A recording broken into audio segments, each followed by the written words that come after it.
Par une journée calme et chaude, les vagues de la plage Somerton d'Adélaïde en Australie du Sud mouillaient le sable au matin du 1er décembre 1948. Ce matin-là, une tragique découverte allait choquer toute l'Australie. Sur la plage, la silhouette d'un homme bien habillé, le corps allongé sans aucun signe visible de violence, on pourrait même dire que son visage avait été figé par la mort. À première vue, on peut estimer que cet homme avait entre 40 et 45 ans et qu'il était en très bonne condition physique et il mesurait environ 1,80 m avec des yeux marron clair, des cheveux blonds légèrement grisonnants, des épaules assez larges avec des mains et des ongles impeccables qui trahissaient quelqu'un qui ne faisait aucun travail manuel. Il n'avait pas non plus de cicatrices. Les vêtements qu'il portait semblaient chers, une chemise blanche, une cravate rouge et bleue, un pantalon marron, des chaussettes et des chaussures. La chose la plus frappante est que, bien qu'il fasse très chaud à cette époque, il portait un pull-over marron et une veste grise de coupe européenne. Cette découverte a été faite par un promeneur matinal qui l'a vu allongé sur le sable, le dos et la tête appuyés sur un rocher à environ 6h30 du matin. Et la police, qui n'a pas tardé à arriver sur les lieux, a constaté qu'il avait une cigarette Kensitas attachée à l'oreille droite et un paquet de cigarettes Army Club, mais avec du Kensitas à l'intérieur dans une des poches de son manteau, ainsi qu'une boîte d'allumettes et un paquet de chewing-gum. Dans une autre poche se trouvaient 2 tickets, l'un pour un bus et l'autre pour un train, ainsi qu'un morceau de papier portant une mystérieuse inscription « Tamam Shud », ce qui signifie « c'est fini » en farsi, ce qui est la langue parlée en Iran et en Afghanistan. Le début de cette affaire est déjà étrange, mais ce qu'il est encore plus, c'est qu'aucun des vêtements ne porte d'étiquette, car celles-ci ont été soigneusement coupées comme si l'on avait voulu en dissimuler l'origine. Sans cette particularité, l'affaire aurait pu être rapidement classée sans suite, comme une mort naturelle ou finalement comme un suicide. Au lieu de cela, l'identité et la cause de la mort de l'homme de Somerton, comme on l'appelait faute de nom, sont devenus un mystère qui a donné lieu à des dizaines de spéculations et a mis 73 ans avant d'être au moins élucidé. Le 2 décembre, les 2 journaux de la ville d'Adélaïde, The Advertiser et The News, ont relaté une histoire intrigante. Sans photo du défunt car la police n'avait pas partagé ces dernières, ils ont tout de même dévoilé des détails de l'enquête. Apparemment, The Advertiser a réussi à obtenir des informations plus croustillantes que son rival, notamment sur l'identité possible du mystérieux homme. Sous le titre accrocheur, un corps découvert sur la plage, voici le pitch, hier matin, un corps, probablement celui de C. Johnson, environ 45 ans, habitant de Arthur Street, Penham, a été trouvé sur la plage de Somerton, en face du foyer pour enfants handicapés. C'est Monsieur J. Lyon, de Witt Street, Somerton, qui l'a découvert. Le policier H. Strangway et son collègue J. Moss enquêtent. Mais l'après-midi même, surprise, un homme furieux se présentant comme E.C. Johnson a débarqué au poste de police pour protester. Comment osait-il annoncer mort? La preuve qu'il était bien vivant. Les enquêteurs ont donc décidé de partager une photo du corps avec The News, espérant obtenir une identification grâce à une publication. En revanche, The Advertiser a été puni pour ses révélations hâtives et n'a rien reçu. Le 4 décembre, la police a annoncé que les empreintes digitales du mystérieux homme ne figuraient pas dans leurs registres locaux, ouvrant ainsi l'enquête au-delà des frontières d'Australie méridionale. Le lendemain, The Advertiser a révélé que la police scrutait désormais des dossiers militaires. Un indique avait affirmé avoir bu avec quelqu'un ressemblant étrangement au défunt dans un hôtel d'Adélaïde le 13 novembre. Lors de leur rencontre, l'inconnu aurait brandi une carte de pension militaire au nom de Solomon Son. Durant les 2 mois suivants, le défilé des prétendues identifications a pris des allures de comédie improbable. 8 tentatives, toutes restées vaines. À tour de rôle, l'homme de Somerton a été pris pour un bûcheron nommé Robert Walsh, 73 ans, un marin tombé d'un bateau à vapeur, un gardien de chevaux, un voyageur suédois, un employé d'une entreprise britannique et 3 autres individus. Le mystère restait entier et passionnant à suivre, comme une série télévisée pour l'époque.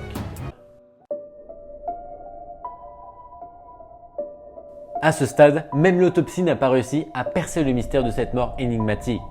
Le rapport du médecin légiste Dwyer dévoile que notre défunt inconnu avait un cœur de taille normale et normal en tout point, malgré une hémorragie gastrique aiguë, une congestion sévère du foie et de la rate, ainsi qu'une congestion cérébrale.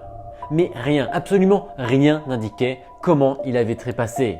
En revanche, le dernier repas du malheureux, un simple pâté, a suscité les soupçons du légiste. Dwyer, convaincu que cette affaire sortait de l'ordinaire, a avancé « Je suis persuadé que la mort n'était pas naturelle. » Malgré tout, aucune trace de poison n'a été détectée dans le corps. En février, les enquêteurs pataugeaient entre 3 théories, sans parvenir à en faire avancer aucune. La première, l'homme serait mort naturellement. Deuxièmement, le défunt était un séducteur venu de notre ville pour vivre des aventures amoureuses, ce qui aurait pu mal tourner menant à un homicide, dont les détails restent flous. Et enfin, la plus captivante, celle qui a enflammé les médias en ces temps de guerre froide et qui semblait tout droit sortie d'un roman d'espionnage, notre homme allait être un espion, éliminé par d'autres espions à l'aide de méthodes mystérieuses, semblables à celles que nous trouvons dans les thrillers, et parfois même avec une touche d'intrigue internationale qui captivait l'imagination de tous. L'enquête semblait sur le point de connaître un tournant décisif le 14 janvier 1949. Ce jour-là, le personnel de la gare d'Adélaïde a contacté la police au sujet d'une valise laissée dans un casier depuis le 30 novembre, mystérieusement oubliée depuis tout ce temps. Que contenait cette valise? Entre autres, un peignoir, une paire de pantoufles rouges taille 40, 4 pantalons, 2 pyjamas, un rasoir et une bouteille de crème à raser, un pantalon marron dont l'ourlet était couvert de sable, un tournevis, du fil à coudre barbour, une paire de ciseaux très pointus, un couteau de table modifié en arme redoutable et un livre intrigant, The Rubaiyat d'Omar Khayyam. Les enquêteurs ont noté plusieurs détails intrigants. Le billet de train de notre mystérieux homme de Somerton avait été acheté à cette gare précisément. Toutes les étiquettes des vêtements de la valise avaient été soigneusement retirées, sauf une. La taille des pantoufles était en adéquation parfaite avec celle du défunt. Le fil barbour correspondait à celui utilisé pour recoudre l'une des poches du manteau du mort. Et cerise sur le gâteau, les derniers mots de The Rubaiyat étaient écrits en farsi sur un bout de papier trouvé dans sa poche. Vrogobab, Mliawa, Dudbanep, Mliaboayak Itsamtsamstgab. Mais ce n'est pas tout. Le livre offrait d'autres énigmes. Sur la dernière page étaient inscrites à la main 5 lignes de lettres majuscules, la deuxième étant rayée. Un code cryptique? Peut-être. Cependant, même les meilleurs experts en cryptographie que la police australienne avait pu compter sont restés perplexes. Enfin, au dos du livre, se cachait un numéro de téléphone. Celui-ci appartenait à une infirmière habitant à Moseley Street, Glenlegg, à peine 400 mètres de l'endroit où le corps avait été découvert. Un mystère envoûtant et toujours plus complexe, qui tenait tout le monde en haleine. Quand la police a frappé à la porte de Jessica Thompson, une scène intrigante s'est déroulée. Elle est devenue terriblement nerveuse, demandant aux agents de repasser une fois que son mari serait reparti travailler. À leur retour, elle leur a confié qu'en 1945, elle avait offert ce livre à un lieutenant appelé Alfred Boxall, qui opérait dans la section des transports maritimes de la marine australienne. Après la guerre, elle avait coupé les ponts avec Boxall et s'était mariée peu de temps après. Elle l'avait quasiment oublié jusqu'à ce qu'il réapparaisse brièvement par téléphone en 1948. Elle avait alors décliné sa demande de rendez-vous, invoquant son mariage et affirmé que c'était leur seul contact. Les enquêteurs, sceptiques, n'étaient pas convaincus par son récit, bien que tout d'un coup, les pièces du puzzle commençaient à s'assembler. L'homme mystérieux devait être espion, avec son passé militaire et son message codé dans le livre. Peut-être était-il ou prétendait-il être l'amant de la femme. Cette tentation interdite aurait pu lui coûter la vie en cherchant à renouer contact avec elle. Mais voilà une certitude, ils avaient désormais un nom, Alfred Boxall, une piste claire à explorer au sein de la marine. Un mystère amoureux et peut-être meurtrier se profilait à l'horizon. En fouillant du côté de la marine, les enquêteurs ont eu une sacrée surprise. Alfred Boxall, l'ancien lieutenant, était bel et bien en vie, continuant tranquillement à percevoir sa pension. En ce qui concerne ses anciennes missions dans la marine, mystère et boule de gomme, c'était classé top secret. Cependant, ils ont quand même pu le trouver. Aujourd'hui, l'ancien militaire, reconverti en cadre dirigeant dans une société de transport, a reçu les enquêteurs avec le sourire, bien vivant et vigoureux. Il leur a confirmé qu'il avait effectivement contacté son ex, une infirmière, mais avait laissé tomber l'idée de la revoir lorsqu'elle lui avait révélé son mariage. Oui, elle lui avait offert ce fameux livre, mais il l'avait égaré et ne se souvenait plus ni où ni quand. Quant au message codé griffonné à la fin du livre, ce n'était pas de lui, affirmant n'avoir jamais écrit de telles choses et ignorant totalement leur signification. Toutes les pistes avaient fait chou blanc. Même Interpol et le FBI, en scrutant leurs archives pour trouver une correspondance avec les empreintes digitales du mystérieux défunt, n'ont rien trouvé. Pour donner un peu plus de temps à l'identification, le corps a été embaumé et un moulage de son visage réalisé, préservant ainsi son apparence. Enfin, il a été enterré au cimetière de West Terrace à Adélaïde, sous une stèle sobrement gravée CJ, l'homme inconnu trouvé sur la plage de Somerton le 1er décembre 1948. Il est resté défiant le temps pendant 73 longues années, son identité demeurant un secret bien gardé. Le docteur Derek Abbott, expert en ADN, n'était pas né en décembre 1948, mais comme bon nombre d'Australiens, il connaissait l'histoire de l'homme de Somerton, récit presque légendaire. Tout a changé lorsqu'il y a une conversation inspirante avec Colin Fitzpatrick, spécialiste en médecine légale et fervent des affaires non résolues. Ensemble, ils ont décidé de joindre leurs forces pour lever le voile sur l'identité du mystérieux défunt. L'aventure ne s'annonçait pas de tourpeau, en raison des nombreuses embûches administratives qui se dressaient sur leur chemin.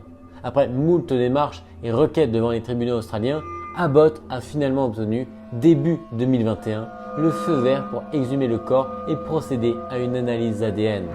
Avec l'aide de Fitzpatrick, ils ont élaboré un arbre généalogique de pas moins de 4000 personnes à partir des cheveux du défunt. Patience et ténacité ont payé. Ils ont déniché un nom perçant l'obscurité du passé.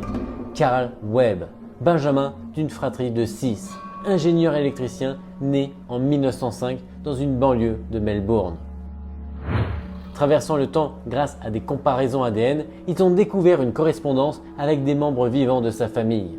Ces derniers, bien que n'ayant jamais connu Webb, puisqu'il était décédé avant leur naissance, ont révélé un détail qui pourrait être crucial, son mariage avec Dorothy Robertson.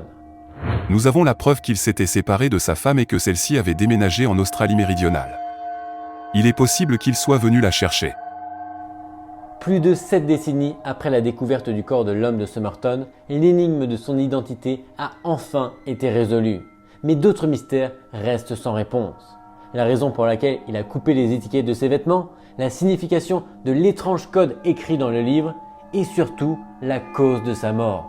Et vous, que pensez-vous de cette affaire et quelle serait votre hypothèse de ce qui a pu arriver ce 1er décembre 1948 ?